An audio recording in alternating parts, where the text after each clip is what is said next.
Hello, I'm in a 2017 Ford Escape, and today I'm going to show you how you would change your language interface from English, Spanish, or French. So first you'll have your vehicle started, which this is, and your display lit up. And then from here we'll go to the settings on your touchscreen, and then this general here. And then up top there's the language, which there's a drop down for English, Spanish, or French. So let's say we want Spanish. It'll just auto update everything now. And then in just a moment we should be in Spanish. And obviously I speak English, so I'm going to change this back to English. So from your home screen,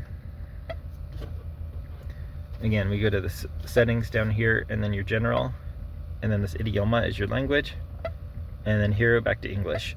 And it's just auto updates and saves, so there's nothing else you have to click.